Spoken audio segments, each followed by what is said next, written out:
Hello and welcome to hope Tushant and welcome to this महा analysis. Economy में UPSC ने जितने भी सवाल पूछे हैं, चाहे वो यूपीएससी के सिविल सर्विसेज के प्री एग्जामिनेशन में हो, चाहे वो सीडीएस 1-2 2021 में पूछे हो या सीएपीएफ के 2021 एग्जामिनेशन पूछे हो, तो 2021 में यूपीएससी ने जहां जहां से भी सवाल पूछे अपने मेन एग्जामिनेशन में इकोनॉमी के पर्सपेक्टिव से, वो सब मैं यहां पर आपके लिए लेकर आ गया हूं एक जगह पर। छोटी सी वीडियो में मैं आपको समझाऊंगा पूरे सवालों का एनालिसिस। सवाल पूछे गए हैं, दैट मींस कि यूपीएससी की नजर वहां पर है, उन एरियाज पर उसका फोकस है, वो एरियाज आपको आने चाहिए। और सीडीएस में भी थोड़े से कॉन्सेप्चुअल सवाल पूछने लगा है, जैसे कि मैंने 2022 में आपको दिखाया, 2023 में दिखाया। 2022 की वीडियो महा एनालिसिस वाली वीडियो देखी आपने, मजा आया आपको? प्लीज कमेंट करके बताइए कि आपको 2020 वाले में मजा, 22 वाले में मजा आया कि नहीं आया। 2021 की आज पूरी एनालिसिस करेंगे और आपको हर एक चीज समझाएंगे। आपको समझ आएगा कि रेलेवेंस क्यों है। रेलेवेंस मैं बहुत बार समझा चुका हूं, सीडीएस का, सीएपीएफ का। Predicting the unpredictable series of UPSC इसकी प्लेलिस्ट है, जाइएगा, आपको समझ आएगा कि सवाल कहां से पूछे जाते हैं, क्या आप वाकई में सही डायरेक्शन में चल रहे हैं या डायरेक्शन लेस है। डरिए मत, मैं आपको डरा नहीं रहा हूं, मैं बस बता रहा हूं कि जब भी समय मिल जाए डायरेक्शन सही करने का तो सही कर लीजिए, क्योंकि रिजल्ट वहीं से आएगा। Smart work means more hard work in a right direction. बहुत ज्यादा हार्ड वर्क करना पड़ता है इन सब चीजों के लिए, पर आपकी डायरेक्शन सही रहेगी तो आपको सक्सेस जरूर मिल पाएगी। आइए महा एनालिसिस करते हैं इकोनॉमी का 2021 सीडीएस सीएपीएफ प्री एग्जामिनेशन का। I hope we are good to go. बस एक काम करिएगा, एक पेपर लीजिएगा और अपने आंसर खुद लिखिएगा और देखिए आप कितना सक्षम है इनको सही आंसर देने में, और चेक कीजिए आपका स्कोर क्या है। स्कोर अपना कमेंट में लिखिएगा भी लास्ट में, और हमें भी पता चले कि आप कैसे परफॉर्म करें। जितना बेहतर आप परफॉर्म करेंगे उतना अच्छा आपके लिए जरूर रहेगा, है ना। और अगर आपके नंबर कम आए कोई बात नहीं, आप सीख रहे हैं। अगर ये सवाल आज यहां पर सीख जाएंगे तो आगे चल के आपको यूपीएससी के रियल एग्जामिनेशन में जो 2023 का प्री होने वाला है, वहां पर आपको प्रॉब्लम नहीं आएगी। दैट्स आवर मोटिव कि आप यूपीएससी प्री 2023 में सही तरीके से अटेम्प्ट कर पाएं, मैक्सिमम मार्क्स गेन कर पाएं। And this channel is one stop solution for everything about economy. Economy का कोर्स हो, चाहे वो फ्री वाला चाहे वो पेड वाला। और मैं कहूंगा अगर आपको इकोनॉमी नहीं आती, समझ नहीं आ रही, इकोनॉमी का फ्री कोर्स जो यूट्यूब पर है वो करिए, ये सही समय है। ये मत सोचिए गलत समय। 0 नंबर वहां पर मिलेगा, उससे अच्छा है कि आप यहां पर अगर 15 सवाल पूछे जाएंगे, 12-13 सवाल आप आराम से कर पाएंगे ये कोर्स करने के बाद, और आपको मजा आएगा तो आप पूरा बहुत जल्दी कंप्लीट कर लेंगे। Have trust on me. आप आ ही गए हो तो ट्रस्ट कर ही लो। अब देख लो ना, पूरी दुनिया को देख लियो तो यहां पर भी देख लो क्या जा रहा है। करंट अफेयर कंटेम्पररी इश्यूज भी कवर करवाएं, इकोनॉमिक सर्वे बजट जो लेटेस्ट आया वो भी कवर करवाए इसी चैनल पर।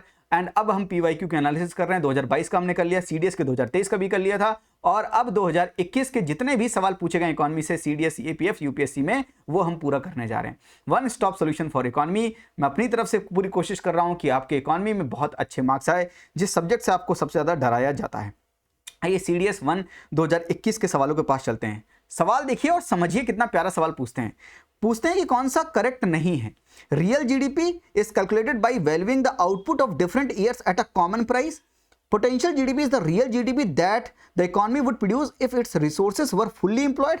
पोटेंशियल का मतलब ये होता है कि जब पूरी तरह से इकोनॉमी चल रही है, फुल फोर्स से चल रही है, तो कितना जीडीपी आएगा, वो पोटेंशियल जीडीपी है। And that statement is actually correct statement. Nominal GDP is calculated by valuing the output of different years at a constant price. Nominal का मतलब होता है करंट प्राइस पर देखना, अभी जो प्राइस है उनको देखना। हमेशा एक गोल्डन रूल याद रखिएगा, नॉमिनल में इन्फ्लेशन इंक्लूड होता है एंड रियल में इन्फ्लेशन को निकाल देते, इन्फ्लेशन नहीं होता। तो नॉमिनल में हमेशा इन्फ्लेशन का इंपैक्ट होता है, इन्फ्लेशन का इंपैक्ट होता है। दैट मींस कि हम करंट प्राइस पे देखते हैं, तो बेस ईयर से नहीं देखते हैं। बेस ईयर मतलब कांस्टेंट प्राइस पर देखना कि बेस ईयर पर कितना है और अभी कितना प्राइस चल रहा है किसी भी प्रोडक्ट का, उसके हिसाब से जीडीपी निकालना, that is a different thing. तो नॉमिनल में हमेशा अभी के करंट प्राइसेस को यूज किया जाएगा, कांस्टेंट प्राइसेस को यूज नहीं किया जाएगा। Which means this statement is a correct answer for this question, क्योंकि नॉट करेक्ट पूछा है, ये गलत है, क्योंकि यहां पर करंट प्राइस होना चाहिए। आई होप कि आपको यह बात समझ में आ गई। बाकी सारी स्टेटमेंट करेक्ट हैं, बस सी इनकरेक्ट स्टेटमेंट है जो कि इनकरेक्ट आपसे पूछा गया। ये सारी स्टेटमेंट आपको समझ में आ गई। यूपीएससी में पूछेगा तो आपको दिमाग के तार खुले रहेंगे, क्योंकि आपको कॉन्सेप्ट पता है और ये सीडीएस में पूछ भी रहा है कॉन्सेप्ट। देखिए, the mismatch in the regional और occupational pattern of the job vacancies and the pattern of work availability results in structural unemployment, disguised unemployment, altered unemployment या साइक्लिकल अनएम्प्लॉयमेंट। मिसमैच से क्या याद किया था हमने? Structural employment. लोगों के पास, लोग जॉब तो लेना चाहते हैं, पर जो स्किल है उसका मिसमैच हो रहा है। जो स्किल रिक्वायर्ड है और जो स्किल आपके पास है उसमें अंतर है। एजुकेशनल सिस्टम का यही सबसे बड़ा दुर्भाग्य है कि जो स्किल हम बच्चों को दे रहे हैं वो स्किल इंडस्ट्रीज में रिक्वायर्ड नहीं है। तो जॉब जो है वो है तो, लेकिन वो जॉब के लिए आपके पास रिक्वायर्ड स्किल नहीं है, मिसमैच है, mismatch in the regional or the occupational pattern of job vacancies and the pattern of the workers availability results in the structural unemployment। मतलब ये है इसका structural employment का। तो different types of employment क्या होते हैं, disguised क्या होता है, कमेंट में बताइएगा disguised क्या होता है, कि उसमें वर्कर की marginal productivity जीरो होती है क्या, जरा बताइएगा, और आंसर में जरूर बताइएगा कि साइक्लिकल, कमेंट में बताइएगा साइक्लिकल अनएम्प्लॉयमेंट किसे कहते हैं, ऑल्टर्ड किसे कहते हैं। थोड़े से जवाब लिखिए ताकि आपको भी थोड़ा सा समझ आए कि इस तरह के सवाल यहां से भी पूछे जा सकते हैं, ऐसा नहीं कि यहां पर पूछ ले तो ये नहीं पूछेगा। और इसके पूछने का रीजन है स्ट्रक्चरल अनएम्प्लॉयमेंट का। जब हम टेक्नोलॉजी की तरफ बढ़ रहे हैं और हमको जो स्किल चाहिए टेक्नोलॉजी में, अगर वो स्किल अपने वर्कर्स के पास नहीं है, वो एम्प्लॉयड नहीं हो रहे हैं, तो अनएम्प्लॉयड है, तो किस तरह का अनएम्प्लॉयमेंट है, structural unemployment. I hope you are getting my point. The situation in an economy which is growing slowly along with the rapid inflation, the situation in an economy which is growing slowly, यानी economy में stagnation है, economy slow grow कर रही है, stagnation मतलब मंदी है, and rapid inflation, inflation ज्यादा है, स्टैगनेशन प्लस इन्फ्लेशन, तो बताइए क्या होगा। तो स्टैगनेशन प्लस इन्फ्लेशन मतलब स्टैगफ्लेशन, यही तो हमने पढ़ा है, यही तो हमने पढ़ा है, आंसर क्या होगा, स्टैगफ्लेशन। तो अगर इकोनॉमी में इकोनॉमी ग्रो स्लो कर रही, स्टैग्नेशन है, रैपिड इन्फ्लेशन है, स्टैग्नेशन प्लस इन्फ्लेशन स्टैगफ्लेशन। ना ही ये स्टैग्नेशन है, ना ही डिफ्लेशन है, ना ही रिसेशन है, ये स्टैगफ्लेशन है। ये सिचुएशन बड़ी क्रिटिकल है। और ये पूछा क्यों गया, क्योंकि आप समझिए जब इकोनॉमी में रिकवरी होती है और रिकवरी होने के बाद अगर डिमांड बहुत ज्यादा है, सप्लाई उतनी नहीं है, तो सप्लाई उतनी ना होने के कारण जीडीपी बड़ी कम तेजी से ग्रो कर रही है, लेकिन डिमांड बहुत ज्यादा है तो इन्फ्लेशन बड़ी तेजी से ग्रो कर रहा है। दैट मींस कि जो प्रॉब्लम आ जाएगी वो स्टैगफ्लेशन की प्रॉब्लम आ जाएगी। I hope you are getting my point. The increase in the private investment spending induced by the increase in the government spending क्या कहते हैं। अगर गवर्नमेंट अपना एक्सपेंडिचर बढ़ाए तो प्राइवेट सेक्टर का भी एक्सपेंडिचर बढ़ रहा है, तो प्राइवेट सेक्टर भी इन्वेस्टमेंट कर रहा है, इसको क्या बोलते हैं, crowding in of the private sector. Government ने रोड बनवा दी, मान लीजिए कहीं पर फैक्ट्री लगानी थी, वहां पर रोड नहीं थी, बिजली के खंभे नहीं थे, तो गवर्नमेंट ने जाकर वहां पर रोड बनवा दी, बिजली के खंभे लगवा दिए, पानी की पाइप्स डाल दी, तो प्राइवेट सेक्टर क्या करेगा, जाकर इंडस्ट्री सेटअप करेगा।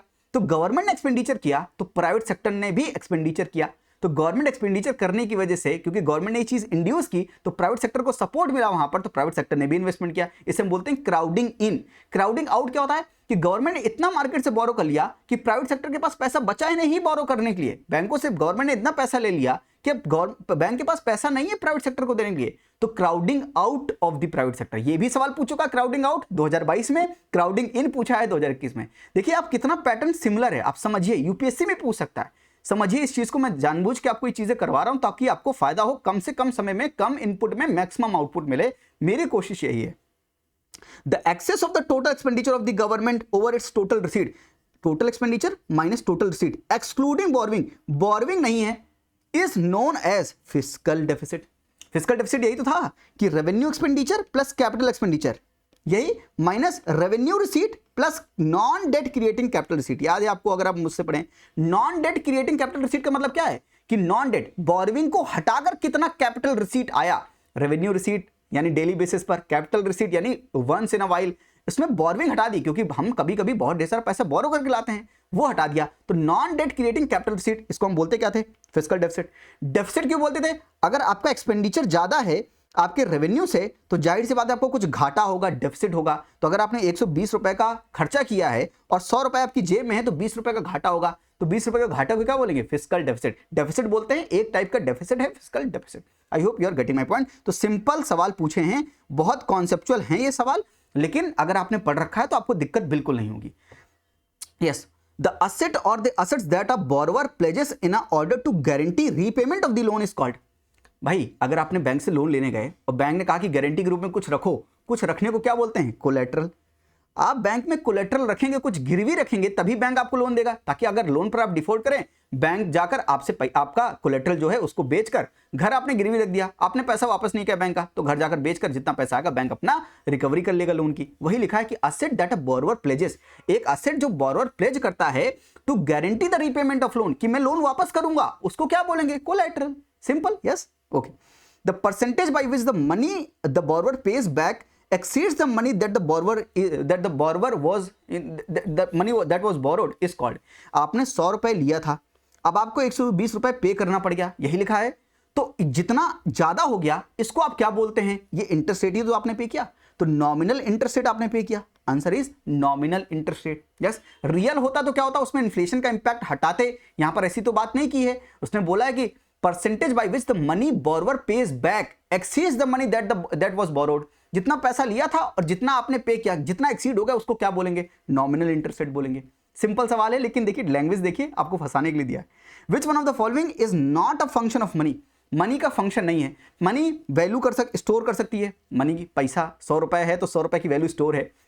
मीडियम ऑफ एक्सचेंज है, आपको मैं पैसा दूंगा और आपसे जो सामान चाहूंगा वो ले लूंगा। यस, क्यों आया था मनी, क्योंकि पहले क्या था, बार्टर सिस्टम था, जहां पर दोनों की सहमति होनी चाहिए थी। मुझे अगर गेहूं चाहिए और आपको चना चाहिए तो मेरे पास चना होना चाहिए था, आपके पास गेहूं होना चाहिए था, तभी एक्सचेंज हो सकता है, अदरवाइज पॉसिबल नहीं था। लेकिन मनी ने क्या किया, एज अ इंटरमीडिएट का काम किया कि पैसा लो और सामान दो और इस पैसे से तुमको जो चाहिए वो जाकर जहां से भी लेना है वहां से लो, है ना।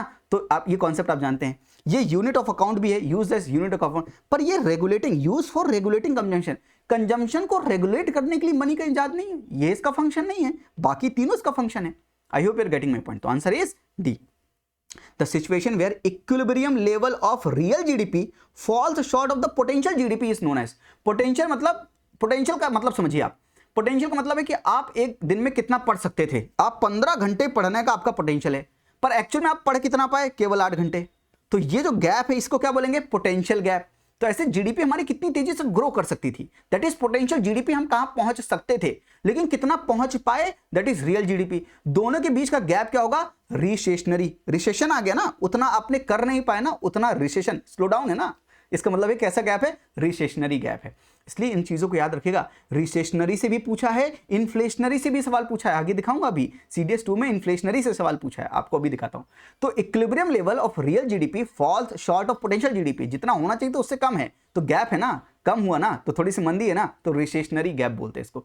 आप ये कॉन्सेप्ट याद रखिएगा ताकि आपको यूपीएससी सीएससी 2023 में काम आए, है ना, ये जो प्री आने वाला उसमें आपके काम जरूर है। Exchange rate states the value of one currency in terms of other currencies. अच्छा ठीक है, which one of the following statement with respect to the exchange rate currency is correct, कौन सा करेक्ट है।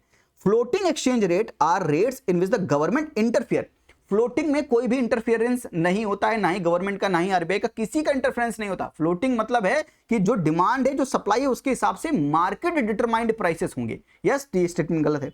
Fixed exchange rates are the rates set by the government decisions and maintain by the government actions. Fix का मतलब यही है कि अगर मैंने बोल दिया $1 इक्वल टू 50 रुपीज, तो मार्केट में डिमांड सप्लाई से मतलब नहीं है, गवर्नमेंट ने बोल दिया $1 की कीमत 50 रुपए है तो 50 रुपए है, इसका मतलब यही ऑप्शन सही है। बाकी हमको पढ़ने की जरूरत है नहीं, क्योंकि बाकी दोनों ऑप्शन गलत है, आप पढ़कर देख सकते हैं। क्या हुआ answer, B answer. Yes, these are all questions of CDS 12021। I hope कि आपको सीडीएस के सवाल देखने में मजा आया और करने में मजा आया। जरूर बताइएगा सीडीएस में कितने सवाल आपके सही हुए। आते हैं यूपीएससी प्री 2021 के इस सवाल पर। सवाल देखिए और एंजॉय कीजिए आप। Governor of the reserve bank of India RBI is appointed by the central bank. Central bank, RBI का गवर्नर सेंट्रल बैंक अपॉइंट करता है। तो अगर आप सोचो कि फिर इसको कौन करेगा, तो आपके दिमाग में यही आएगा, सेंट्रल गवर्नमेंट। और सेंट्रल गवर्नमेंट भी बोल रहा है मैं नहीं तो कौन बे, है कौन इधर इनको अपॉइंट करने के लिए इनके अलावा और है कौन, मतलब ये स्टेटमेंट सही है। Certain provisions in the constitution of India, certain provisions in the constitution of India gives the central government the right to issue direction to the RBI in the public interest।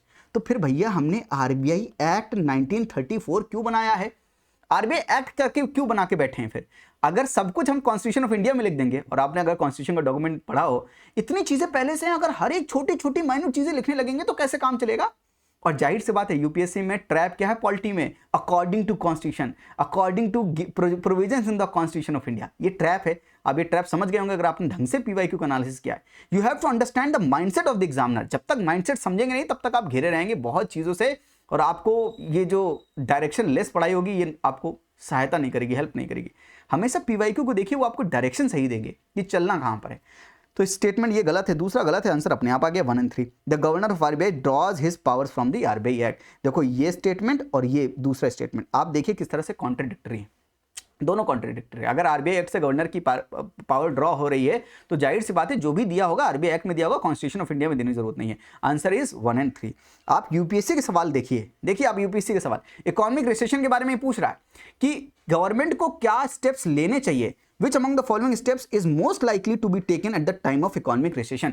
अगर मंदी आ जाए, यानी मंदी मतलब GDP fall हो रही है, in a very crude terms recession आ रहा है, तो उस समय क्या टेक्निकल रिसेशन मतलब जीडीपी निगेटिव रेट से ग्रो हो रही है। हमने 2020 में कोविड के समय पर टेक्निकल रिसेशन को भी देखा। तो अगर इकोनॉमिक रिसेशन है तो क्या करें?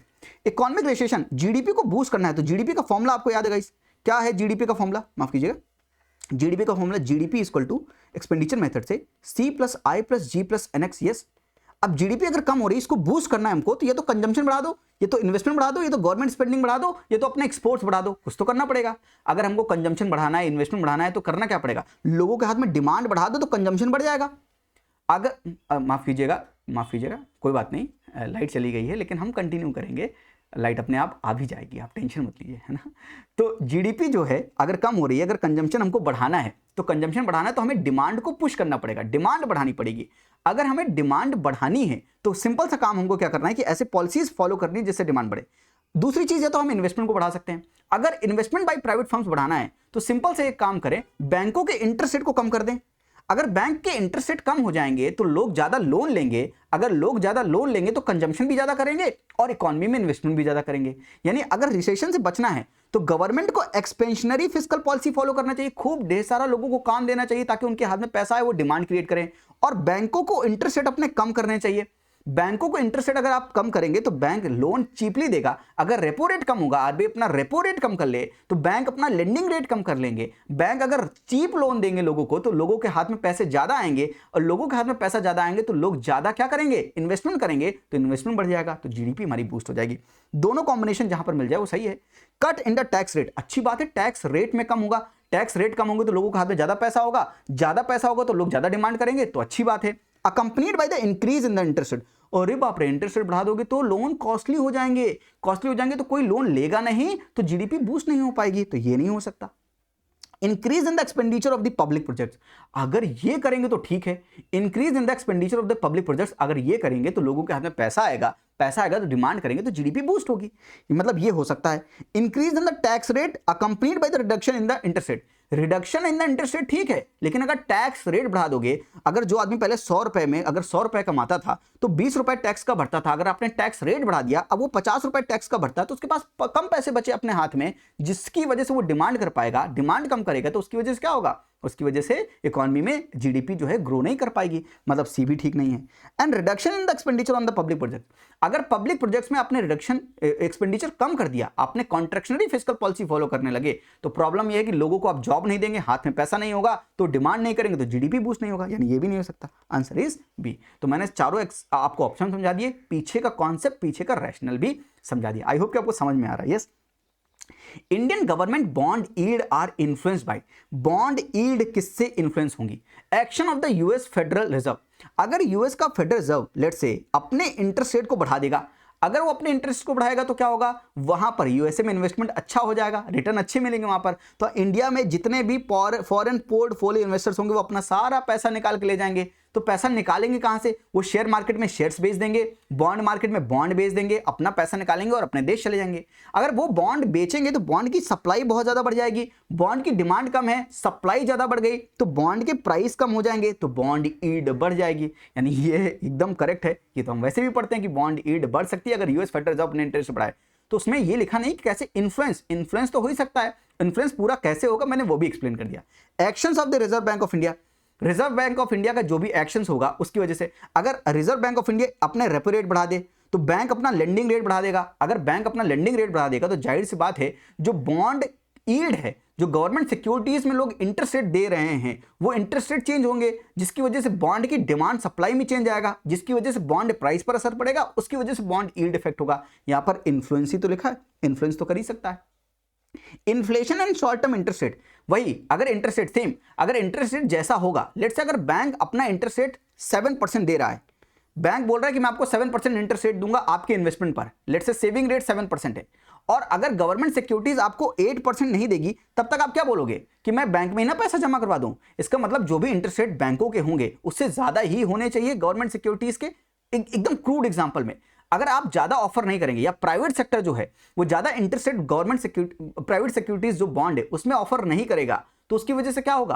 आपको ये कॉन्सेप्ट क्लियर होने चाहिए। अगर उसकी वजह से क्या होगा, अगर वो ऑफर नहीं करेंगे तो कोई खरीदेगा नहीं उनके बॉन्ड, तो उनको बॉन्ड में अपने इंटरेस्ट रेट अच्छे रखने पड़ेंगे, मतलब इन्फ्लुएंस हो रहा है, शॉर्ट टर्म इंटरेस्ट रेट से भी इन्फ्लुएंस हो रहा है और इन्फ्लेशन से भी। इन्फ्लेशन में परचेजिंग पावर कम हो रही है। अब इसका कॉन्सेप्ट यही है, आपने इन्फ्लेशन इंडेक्स बॉन्ड पढ़ा है तो आपको समझ में आ जाएगा। तो मतलब तीसरा भी हो सकता है, इन्फ्लुएंस ही तो करना है। Answer is 1, 2 and 3। यस, आते हैं foreign direct investment can be included in the foreign direct investment किसे कहा जाएगा। चौथा स्टेटमेंट पढ़िए, नॉन रेजिडेंट एक्सटर्नल डिपॉजिट, इसे तो हम क्या बोलते थे, बैंकिंग कैपिटल। बैंकिंग कैपिटल याद है आपको, मैंने आपको पूरा बीओपी पढ़ाया है, balance of payment, current account, capital account. Capital account के 3 पार्ट होते हैं, एक होता है लोन, दूसरा होता है फॉरेन इन्वेस्टमेंट, तीसरा होता है बैंकिंग कैपिटल। और बैंकिंग कैपिटल में ही होता है क्या, ये non resident external deposit NRE जो अकाउंट होते हैं वहां पर होते हैं। और जो फॉरेन डायरेक्ट इन्वेस्टमेंट होता है उसमें फॉरेन पोर्टफोलियो इन्वेस्टर्स होते हैं, फॉरेन डायरेक्ट इन्वेस्टमेंट होते हैं, ये हमने पढ़ा हुआ है। मतलब चौथा आंसर नहीं हो सकता, तो सीओडी हटा देते हैं पहले तो। फिर देखिए foreign currency convertible bonds, foreign currency में कन्वर्टेबल बॉन्ड्स है, यानी बॉन्ड्स को इक्विटी में कन्वर्ट कर सकते हैं। और यहां पर कैन भी लिखा है, तो अगर इक्विटी में कन्वर्ट कर सकते हैं, अगर 10% से ज्यादा इक्विटी हमने कहीं पर ले ली तो उसको हम फॉरेन डायरेक्ट इन्वेस्टमेंट बोलते हैं, एफडीआई बोलते हैं, यानी पहला हो सकता है।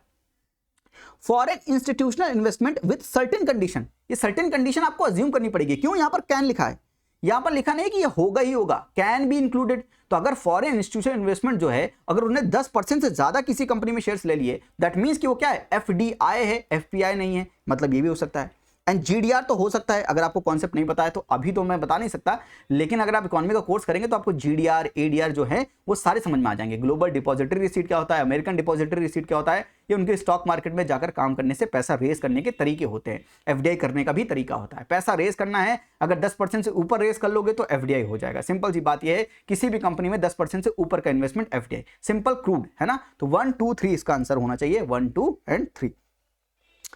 The effect of the devaluation of the currency, currency devaluation क्या होता है, $1 पहले 50 रुपए था, $1 70 रुपए हो गया। अगर ये अपने आप होता है तो इसको डेप्रीशिएशन बोलते हैं, अगर आरबीआई जाकर नज करता है तो उसको क्या बोलते हैं, डीवैल्यूएशन बोलते हैं। अगर करेंसी का डीवैल्यूएशन होता है तो हमारे एक्सपोर्ट चीपर होते हैं और इंपोर्ट कॉस्टली होते हैं। कॉन्सेप्ट आपको पता होना चाहिए। यस, अब आप समझिए, यहां पर लिखा है दैट इट नेसेसरली, यहां पर मे बी नहीं लिखा है, नेसेसरली करना ही चाहिए। Improve the competitiveness of the domestic export, export cheaper होंगे तो अगर हमारा एक्सपोर्ट चीपर है, हमारा सामान चीपर है, तो इंटरनेशनल मार्केट में अगर कोई चीज चीपर है, consumer always talks about affordability. अगर हमारा सामान सस्ता है, सामने चाइना वाला का सामान है वो महंगा है, दोनों की क्वालिटी सेम है, तो लोग हमारा सामान प्रेफर करेंगे, क्योंकि consumer always talks about affordability, सामान अफोर्डेबल होना चाहिए। मतलब ये तो होगा ही होगा, एक्सपोर्ट चीपर होंगे तो हम तो कॉम्पिटिटिव बनेंगे ही बनेंगे, ये नेसेसरली होगा। Yes, increase the foreign value of the domestic currency, अरे foreign value of domestic currency, domestic currency की फॉरेन वैल्यू बढ़ेगी थोड़ी नहीं, घट जाएगी ना, क्योंकि डीवैल्यूएशन हो रहा है, मतलब दूसरा नहीं हो सकता। Improve the trade balance, it may improve the trade balance, it may not improve the trade balance, depends upon कितना एक्सपोर्ट कर रहे हैं, कितना इंपोर्ट कर रहे हैं। तो नेसेसरली की वजह से तीसरा नहीं हो सकता, नेसेसरली की वजह से तीसरा नहीं हो सकता। मे बी होता तो मे बी में चल जाता, इसीलिए ट्रैप होता है necessarily, maybe, these are traps of UPSC, समझना पड़ेगा आपको। यस, तो तीसरा नहीं हो सकता, दूसरा नहीं हो सकता, answer will be 1, improve the competitiveness of the domestic export in the foreign market and ये do not increase the foreign value of the domestic currency. I hope you are getting my point. Yes, next question, ये urban current affair से सवाल पूछा, उस दिन उस समय के करंट अफेयर में था, वो पंजाब महाराष्ट्र कोऑपरेटिव बैंक के कॉन्टेक्स्ट में वो फेलियर हो गया था, उसके कॉन्टेक्स्ट में सवाल पूछा यूपीएससी ने 2021 में, अर्बन कोऑपरेटिव बैंक्स के रेफरेंस बताइए। और वहां पर क्या था, आरबीआई रेगुलेट करता है अर्बन कोऑपरेटिव बैंक्स को, है ना, तो अर्बन कोऑपरेटिव बैंक्स को, तो पहला स्टेटमेंट देखिए केवल करंट अफेयर से था, it is they are supervise regulated by the local board set up by the state government. ये आंसर बिल्कुल नहीं है, क्योंकि आरबीआई करता है, यानी पहला आंसर हो नहीं सकता, और आंसर आगे 2 और 3। मतलब आपको कुछ नहीं पता हो करंट अफेयर का, सिर्फ एक कॉन्टेक्स्ट पता हो कि आरबीआई रेगुलेट करता है, आपका आंसर आ गया। आप पढ़ सकते हैं, they can issue equity shares and preference shares, क्यों नहीं कर सकते, बैंक है, बैंक कर सकता है बिल्कुल। And they are brought under the banking regulation act of 1949, सारे बैंकों को इसी रेगुलेशन से करते हैं, and through an amendment in 1966। अगर आपको नहीं भी पता है, पहला गलत है, उसकी वजह से दूसरा एंड तीसरा सही है। Current affair that means are important, इसलिए हम लोग बोलते हैं इकोनॉमी का स्टैटिक के साथ थोड़ा सा करंट में अपडेट्स क्या है वो अपडेटेड होना चाहिए। Which one of the following is likely to be most inflationary, यहां पर कई चीजें इन्फ्लेशन क्रिएट कर सकती हैं, लेकिन सबसे ज्यादा इन्फ्लेशन किसकी वजह से आएगा, repayment of public debt. Public debt, अगर गवर्नमेंट ने कोई डेट लिया उसका रीपेमेंट कर रही है, रीपेमेंट करेगी तो मान लीजिए आपसे कुछ पैसा लिया, लोन में लिया था, अब आपको पैसा वापस कर रही है, तो आपके हाथ में पैसा आएगा, आप डिमांड करोगे तो इन्फ्लेशन आएगा।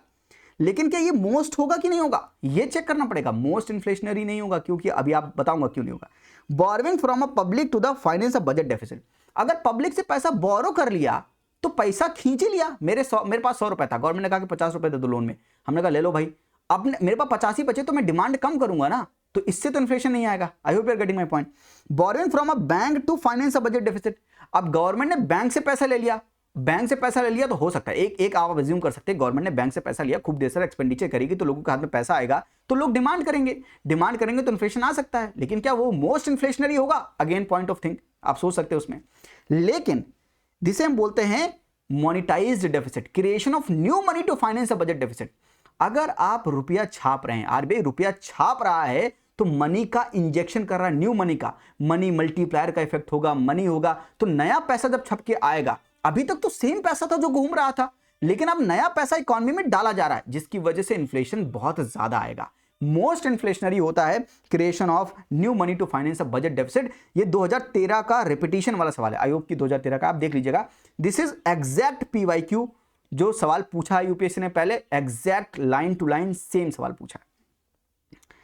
डिमांड पुल इन्फ्लेशन, इन्फ्लेशन जो है वो डिमांड की वजह से, इसको हम बोलते हैं डिमांड पुल इन्फ्लेशन। डिमांड की वजह से इन्फ्लेशन है, डिमांड पुल इन्फ्लेशन है। बताइए किन की वजह से डिमांड पुल इन्फ्लेशन होगा? Expansionary policies, fiscal stimulus, inflation index bond, higher purchasing power, rising interest rate. अगर इंटरेस्ट रेट बढ़ाओगे, सेम कॉन्सेप्ट, अगर इंटरेस्ट रेट बढ़ाओगे तो लोन कॉस्टली होंगे, लोन कॉस्टली होंगे तो कोई लोन लेगा नहीं, लोगों के हाथ में मनी कम होगी, इकोनॉमी में मनी सप्लाई कम होगी, लोगों के हाथ में पैसा कम है, लोग डिमांड कम करेंगे, डिमांड कम करेंगे तो डिमांड पुल इन्फ्लेशन क्रिएट नहीं हो पाएगा। सिंपल, जो मैंने आपको सिंपल लॉजिक समझाया, आपको सिंपल लगाने हैं, आपके आंसर सही आएंगे, इसलिए मैं समझा रहा हूं आपको। सिंपल सोचिए जैसे मैं आपको सोचा रहा हूं। अगर इंटरेस्ट रेट बढ़ा दिया तो लोन कॉस्टली, आप लोन लोगे नहीं, आप सोचोगे कि बाद में लूंगा जब लोन सस्ते हो जाएंगे। जब आप लोन लोगे नहीं तो उस चीज की डिमांड नहीं करोगे तो आपके इन्फ्लेशन नहीं आएगा इकोनॉमी में। और यहां लिखा है डिमांड पुल इन्फ्लेशन, तो इन्फ्लेशन आया नहीं तो डिमांड पुल इन्फ्लेशन कैसे आएगा? डिमांड कर ही नहीं रहे हो ना, तो पांचवा नहीं हो सकता। पांचवा एलिमिनेट कर दिया, answer is 1 and 2, 1 to 4। Expansionary policies क्यों? गवर्नमेंट खूब ढेर सारा एक्सपेंडिचर कर रही है, गवर्नमेंट मनरेगा में खूब ढेर सारा लोगों को काम दे रही है, गवर्नमेंट नई रोड बनवा रही है तो आप सबको इंप्लॉयमेंट दे रही है, गवर्नमेंट कोई नई बिल्डिंग बना रही है तो कंस्ट्रक्शन वर्कर को खूब ढेर सारा पैसा दे रही है, तो लोगों के हाथ में पैसा आ रहा है, लोग डिमांड कर रहे हैं, जिसकी वजह से डिमांड पुल इन्फ्लेशन क्रिएट हो रहा है। That's why 1 to 4 is the right answer. आप चेक भी कर सकते हैं, है ना। फिस्कल स्टिमुलस का भी मतलब होता है कि गवर्नमेंट खूब ढेर सारा पैसा इकोनॉमी में पंप कर रही है। ये रिटेल डायरेक्ट गिल्ड स्कीम जो आरबीआई की नई आई थी, उससे सवाल पूछा उन्होंने। With reference to India consider the following statement. और ये सवाल जो है 2022 में भी पूछा था, जो कि मैंने आपको कल जो पिछला लेक्चर है उसमें आपको समझाया था। Retail investor through demat account can invest in the treasury bills in the government of India debt bonds in a primary market. बिल्कुल कर सकते हैं, कर ही सकते हैं।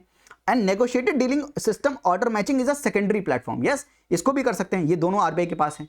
CDSL is jointly promoted by the RBI and the Bombay Stock Exchange। ये गलत है बॉस। CDSL हो गया, ND CDSL हो गया, और ND एक ND करके भी है ना, मुझे अभी रिकॉल नहीं हो रहा, माफ कीजिएगा। CDSL है और NDSL करके कुछ है ना। ये दोनों जो हैं वो सेबी के पास है। ये डीमेटलाइज का काम करते हैं, डिपॉजिटरी सर्विस है ना। जब आप शेयर मार्केट पढ़ते हैं तो वहां पर ये चीज पढ़ते हैं। तो CDSL जो है वो सेबी के पास में है, आरबीआई के पास में नहीं है। तो CDSL एंड NDSL करके है, वो सेबी के पास में है। तो इसका मतलब तीसरा हो नहीं सकता, आंसर इज 1 and 2 ओनली। ठीक है। Which one of the following effects the creation of, माफ कीजिएगा एक मिनट बस, जस्ट अ सेकेंड, लाइट चली गई नहीं, दैट्स व्हाई, है ना, माफ कीजिएगा।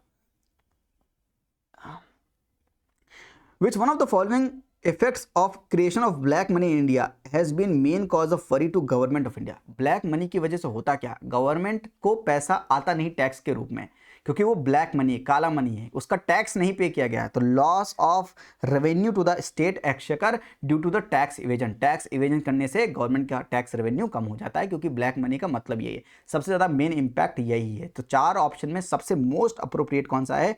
D. Next, other things remaining unchanged, बाकी सब किसी चीज को चेंज नहीं कर रहे हैं। Market demand for a good might increase. Market demand यानी डिमांड गुड की कब इंक्रीज होगी? Price of it's substitute increases.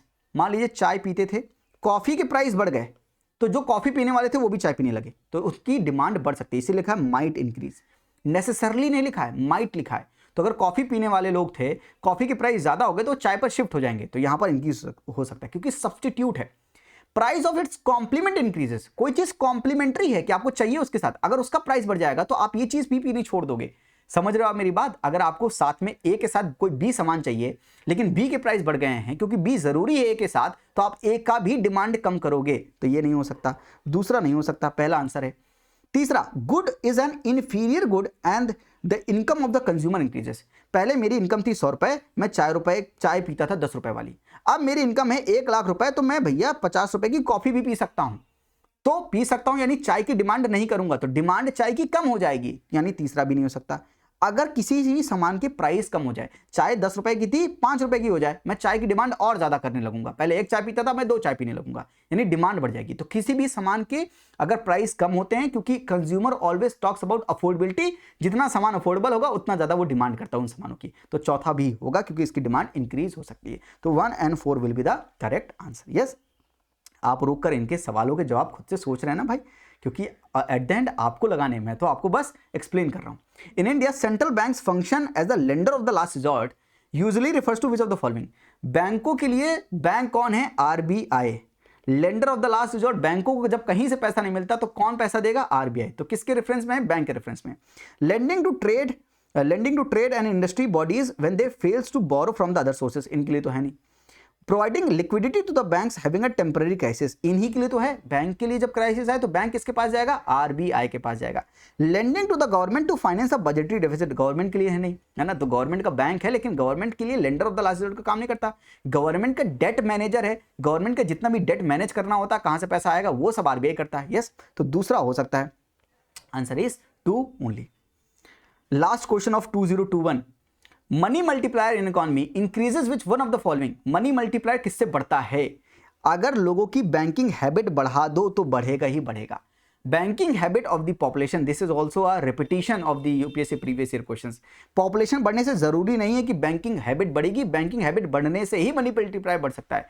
Cash reserve ratio बढ़ाओगे तो मनी मल्टीप्लायर नहीं बढ़ेगा, इंक्रीज करोगे एसएलआर तो नहीं बढ़ेगा क्योंकि लिक्विडिटी कम हो जाएगी, सीआरआर बढ़ाओगे तो लिक्विडिटी इंजेक्ट कम करोगे तो मनी मल्टीप्लायर कम हो जाएगा। तो सी डी में डी क्यों नहीं होगा? क्योंकि पॉपुलेशन बढ़ाने से नेसेसरी नहीं है कि मनी मल्टीप्लायर बढ़ेगा, और यहां पर लिखा है money multiplier in economy increases. कैसे इंक्रीज होगा? अगर लोगों की बैंकिंग हैबिट बढ़ा लो तो इंक्रीज हो जाएगा। ठीक है, यस, तो answer is C.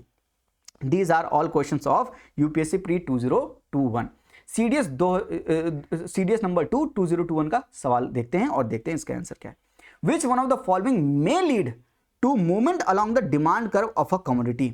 Demand curve अगर ऊपर जा रहा है, डिमांड कर्व कैसा है आपको पता ना, ये डिमांड एंड सप्लाई का कर्व ऐसे बनता है, फिर यहां पर ऐसे होता है। यस, तो डिमांड कम, अगर प्राइस कम है तो लोग डिमांड ज्यादा करते हैं, प्राइस ज्यादा है तो लोग डिमांड कम करते हैं। यस, तो डिमांड कर्व ऐसे बना होता है। यस, तो अगर डिमांड कर्व, अगर आप डिमांड कर्व के हिसाब से चलोगे तो उसके प्राइस चेंज होंगे, तो आंसर क्या होगा? Changes in the price. Yes, simple सवाल है, डिमांड का जो ग्राफ होता है उससे पूछा, डिमांड एंड सप्लाई का जहां पर मैच होता है उससे पूछा।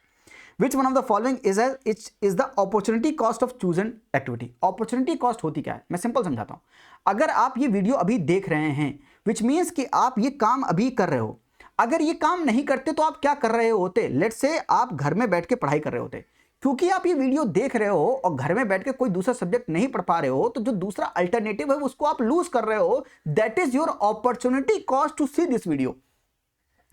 सिंपल बात, अगर आप ये वीडियो देख रहे हो, हमेशा हमारे प्रायोरिटी में होता है ना कि कुछ हमको करना, अगर ये नहीं कर रहे हो तो ये कर रहे होते। जो सेकंड बेस्ट अल्टरनेटिव है, जो जिसको आपने छोड़ दिया है कुछ और करने के लिए, ये वीडियो देखने के लिए आपने कुछ और छोड़ा है, जो आपने छोड़ा, जो आप करने वाले थे, वो आपकी अपॉर्चुनिटी कॉस्ट है। The value of the next best alternative that is given up, that is your opportunity cost. Yes, simple. Which one of the following statement in the context of social sector spending in India is true? क्या है true? हमारी social sector की spending जो है वो stagnant है as a percentage of GDP. तो there was a stagnation in the spending of education as a percentage of GDP. इसका आंसर होगा C। 10% बोल रहे हैं, बताइए। आप अगर डेटा देखेंगे stagnant है over the years, है ना, 2014 से 2019 की बात हो रही। Lorenz curve, Philip curve, Engel curve, Laffer curve. Laffer curve क्या था? लाफर कर्व टैक्स रेट और टैक्स रेवेन्यू के बीच में बताता था कि टैक्स रेट बढ़ाओगे तो टैक्स रेवेन्यू बढ़ेगा, लेकिन एक पॉइंट ऐसा आएगा कि उसके बाद अगर आप टैक्स रेट बढ़ाओगे तो टैक्स रेवेन्यू कम होने लगेगा। That is लाफर curve. तो लाफर कर्व किससे रिलेटेड है? Tax rate and tax revenue से। यस, पहली बात ये समझ में आ गई। तो हम यहां पर डी के 2 में जाते हैं, तो डी का 2 होगा, मतलब आंसर बी और डी नहीं हो सकते, यानी ए होगा ये तो सी होगा। यस, यानी ए का 3 है। अब आप ए का देखो, Lorenz curve is related to inequality, याद है Gini coefficient, Lorenz curve inequality in the distribution of income, यानी ए का 3 हो गया। अब यहां पर अब आपको बी और सी में देखना है। अगर आपको फिलिप्स कर्व पता हो, इन्फ्लेशन और अनएम्प्लॉयमेंट के बीच में रिश्ता बताता है कि इन्फ्लेशन और एम्प्लॉयमेंट के बीच में क्या रिलेशन है, ये फिलिप्स कर्व बताता है। बी का 1 होगा, आंसर इज बी का 1, answer is 3142, answer is C 3142। अगर आपको एंजल कर्व नहीं भी पता है कोई बात नहीं, it is a curve between income and the proportion of the expenditure on food. Food में कितना आप एक्सपेंडिचर करते हो और आपकी इनकम कितनी है, उसका जो कर्व होता है उसको एंजल कर्व बोलते हैं। ये चारों कर्व अगर आपको पता होंगे तो यूपीएससी प्री 2023 में मदद होगी। अगर आपको एज इट इज या आपसे कुछ ऐसा रिलेटेड करके पूछ लिया कि बताओ फिलिप्स कर्व किससे रिलेटेड है, चारों इंफॉर्मेशन आपको एक जगह पर मिल गई, आपको क्लब करने की भी जरूरत नहीं है। ये फायदा है प्रीवियस ईयर करने का। Which one of the following is a typical example of monopolistic competition? अरे मोनोपोलिस्टिक कंपटीशन 2022 के सीडीएस में पूछा था, 2021 में पूछा है। आप देखो ना, सारे सवाल यूपीएससी अटैच करके पूछता है, रैशनल समझो। तो यहां पर क्या होगा, मार्केट फॉर शॉप, क्योंकि गुड्स आइडेंटिकल नहीं होते हैं, एक जैसे सिमिलर होते हैं पर आइडेंटिकल नहीं होते हैं, थोड़े अलग अलग होते हैं, है ना। जैसे कि मैंने पेप्सी का एग्जांपल दिया था, कोका कोला का, पेप्सी बनाता है, ये कोका कोला बनाता है ना, जो सॉफ्ट ड्रिंक है। तो सिमिलर गुड होते हैं पर आइडेंटिकल नहीं होते। There is no barrier to trade, या बहुत कम बैरियर होता है। Yes, large number of buyers and large number of sellers होते हैं। तीनों कैटेगरी मैच करो, आपको मिलेगा मार्केट फॉर सोप। सोप की जो मार्केट होती है मोनोपोलिस्टिक कंपटीशन का एग्जांपल है। Which one of the following is true of a pure voluntary exchange between two parties A and B? A and B के बीच में voluntary exchange हो रहा है, उसको हम बाल्टर सिस्टम, याद है आपको बाल्टर सिस्टम? मुझे गेहूं चाहिए, आपको चना चाहिए, तो मेरे पास चना है, आपके पास गेहूं है, आइए एक दूसरे से एक्सचेंज कर लेते हैं। बोथ विल विन, दोनों के लिए विन विन सिचुएशन है, both gain win win situation है, क्योंकि ये देखिए वॉलंटरी एक्सचेंज है, हम जानबूझ के एक दूसरे से एक्सचेंज कर रहे हैं, तो दोनों को फायदा होगा तभी एक्सचेंज कर रहे हैं। It's a win win situation for both of us. ये सीडीएस 2 के 2021 के ये सवाल हैं जो मैं आपके सामने लेकर आया था। आइए सीएपीएफ की तरफ चलते हैं, बहुत कम सवाल है सीएपीएफ के। Which one of the following statement is not correct? कौन सा करेक्ट नहीं है? अगर इकोनॉमी ग्रो होगी स्लोली देन इट्स पोटेंशियल, जितना वो ग्रो हो सकती थी अगर उससे कम ग्रो होगी तो अनएम्प्लॉयमेंट रेट बढ़ेगा, बिल्कुल बढ़ेगा भाई। जितना आप फुल एम्प्लॉयमेंट रेट में जीडीपी बहुत तेजी से ग्रो कर सकते थे, यानी सबको एम्प्लॉयमेंट मिलता है, तो अभी अगर आप स्लो ग्रो हो रहे हैं दैट मीन्स कि आप उतना जॉब क्रिएट नहीं कर पा रहे, तो अनएम्प्लॉयमेंट है, विच मीन्स कि ए जो है वो सही है। Structural employment occurs when jobs are eliminated, extreme statement. Jobs eliminate थोड़ी ना होती हैं, अरे कुछ जॉब्स चली जाती हैं तो कुछ जो सेक्टर बनता है उसके लिए जॉब्स क्रिएट हो जाती हैं। इकोनॉमी के स्ट्रक्चर की वजह से इन्फ्लेशन आ रहा है, दैट मीन्स कि jobs are not eliminated when the jobs are eliminated by the changes in the demand of the particular goods due to the automation ऐसा थोड़ी ना होता है बॉस। आंसर इज बी, क्योंकि पूछा क्या है, नॉट करेक्ट, हमको नॉट करेक्ट मिल गया, आपने देखा और आंसर आप आगे बढ़ गए। रिसेशन होगा इकोनॉमी में तो साइक्लिकल अनएम्प्लॉयमेंट होगा, फुल एम्प्लॉयमेंट में measured unemployment rate is negative, जाहिर सी बात है फुल एम्प्लॉयमेंट है तो अनएम्प्लॉयमेंट रेट नेगेटिव होगा। Amount by which the equilibrium level of real GDP exceeds the full employment of GDP is called। Real GDP अपने full employment level of GDP से भी ज्यादा हो गई तो ये जो अमाउंट है उसको क्या बोलेंगे, इन्फ्लेशनरी गैप बोलेंगे। तो रिसेशनरी गैप से भी सवाल पूछा और मैं बोल रहा था ना इन्फ्लेशनरी गैप से भी सवाल पूछेगा। देख लीजिए, inflationary gap measures difference between current real GDP and the GDP of economy operating at full employment, इसको बोलते हैं इन्फ्लेशनरी गैप, है ना। तो current GDP must be higher than the potential GDP. जितना आपने सोचा था 15 घंटे पढ़ेंगे और आपने 18 घंटे पढ़ लिए, ये जो 18 घंटे पढ़ लिए आपने इन्फ्लेट कर दिया, इन्फ्लेशनरी गैप हो गया। आपने पहले उस समय एक एग्जांपल था 15 घंटे पढ़ने थे 8 ही घंटे पढ़े, दैट इज रिसेशनरी गैप। 15 घंटे पढ़ने थे 18 घंटे पढ़ लिए, दैट इज इन्फ्लेशनरी गैप। दोनों कॉन्सेप्ट याद रखिएगा, आपको मदद जरूर होगी यूपीएससी के एग्जामिनेशन में, ठीक है, क्योंकि बार बार सीडीएस में पूछ रहा है, वहां पर भी पूछे जाने की प्रोबेबिलिटी है। For anything to be recognise as money, किसी को पैसा मानना है तो क्या उसकी कैरेक्टरिस्टिक होनी चाहिए? पहले तो सबसे बड़ी कैरेक्टरिस्टिक कि वो इंटरमीडिएट यानी एक्सचेंज प्रोसेस में पार्टिसिपेट करेगा, एज अ इंटरमीडिएट यूज होगा, ये तो होगा ही। Standard unit for quoting price, अभी हमने पढ़ा था, प्राइस कोट करने के लिए कुछ वैल्यू, स्टोर ऑफ वैल्यू भी करता है, यूनिट ऑफ अकाउंट बताता है कितना रुपए, एक चाय की प्याली 10 रुपए की है, तो वैल्यू मेजर भी करता है और बताता भी है। मस्ट बी इजिली डिविजिबल, 200 रुपए की नोट है, आराम से उसको मैं 10-10 रुपए की कितनी भी नोट तोड़ दूं तो भी वैल्यू सेम रहेगी, यानी डिविजिबल होते हैं। Higher value in the alternative use, alternative use में हायर वैल्यू होगी तो फिर उसको मनी के रूप में यूज कैसे करेंगे लोग? तो याद है पहले अगर आपने गोल्ड कॉइन बनाया, गोल्ड कॉइन की वैल्यू है 5 रुपए फेस वैल्यू, लेकिन उसको पिघलाकर गोल्ड की तरह यूज करेंगे तो उसकी वैल्यू ज्यादा होगी, तो इनकी हायर वैल्यू नहीं होनी चाहिए, इनकी बल्कि लोअर अल्टरनेटिव वैल्यू होनी चाहिए, यानी चौथा नहीं हो सकता। तो मनी होने के लिए 1 2 3 होना जरूरी है। आंसर क्या होगा? 1 2 एंड 3 सी होगा इसका आंसर। यस। दो सवाल और हैं। Sectoral share of gross value added 2009-10 से 2018-19 shows that the share of the service sector in the GVA increase हुआ है over the year. Service sector वैसे भी इंक्रीज हुआ है। Which among the following have driven the maximum increase. तो ये सारे सर्विस सेक्टर के पार्ट हैं। अगर आपने मेरा इकोनॉमिक सर्वे वाले लेक्चर देखा तो मैंने वहां पर सब कुछ दिखाया है कि सर्विस सेक्टर का क्या पार्ट होता है, इंडस्ट्रीज का क्या पार्ट होता है, या कॉम्प्रिहेंसिव इकोनॉमी कोर्स भी किया है तो भी वहां पर मैंने सब दिखाया है। तो सबसे ज्यादा जो sectoral share of gross value added जो हुआ है ओवर द ईयर्स, जो इंक्रीज हुआ है, उसका आंसर है electricity, gas, water supply and other utility service.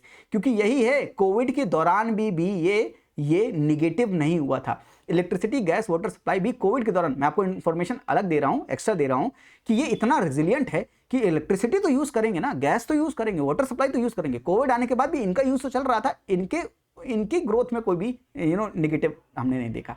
तो electricity, gas, water supply and other utility services. Yes. And on the basis of employment condition economy is divided into organised and organised sector, क्योंकि employment condition के base पर बोल रहा है। Public private sector नहीं हो सकता, सीजनल डिस्गाइज सेक्टर नहीं हो सकता, है ना, प्राइमरी सेकेंडरी टर्सरी सेक्टर, ये तो ऑक्यूपेशन के हिसाब से कि कौन सा लोग कहां पर क्या काम कर रहे हैं। इंप्लॉयमेंट मतलब ऑर्गेनाइज्ड एंड अनऑर्गेनाइज्ड सेक्टर की बात करें कि इंप्लॉयमेंट कंडीशन किस तरह की कंडीशन है, अच्छी कंडीशन है, सब कुछ मिल रहा है, सोशल सेक्टर बेनिफिट्स मिल रहा है, सब कुछ मिल रहा है, क्या ऑर्गेनाइज्ड नहीं मिल रहा है, अनऑर्गेनाइज्ड। यस। तो आंसर इज 60 का A, organised and unorganised. I hope कि आपको सीडीएस का, सीएपीएफ का, सीडीएस के दोनों का, यूपीएससी सिविल सर्विस एग्जामिनेशन के प्री 2021 के सबके एनालिसिस एक जगह पर बेहतर लगे। आज लाइट नहीं थी फिर भी मैंने इसको कंटिन्यू किया, आई एम सॉरी है ना, लेकिन मज़ा बहुत आया। गर्मी में पढ़ाने का भी अलग ही मज़ा है। अच्छा लगे तो लाइक ज़रूर कीजिएगा, दोस्तों के साथ शेयर कीजिएगा। आज के लिए इतना ही। अपना ख्याल रखिए, अपने मेंटल एंड फिजिकल दोनों बॉडी का ख्याल रखिए। थोड़ा सा दौड़िए, थोड़ा सा एक्सरसाइज कीजिए और मेंटली भी फिट रहिए, हेल्दी रहिए। इट जस्ट एन एग्जाम, आपका हो जाएगा, बस अपने पास पीस एंड स्टेबिलिटी रखिए। आज के लिए इतना ही। थैंक यू, नमस्ते, जय हिंद, टेक केयर।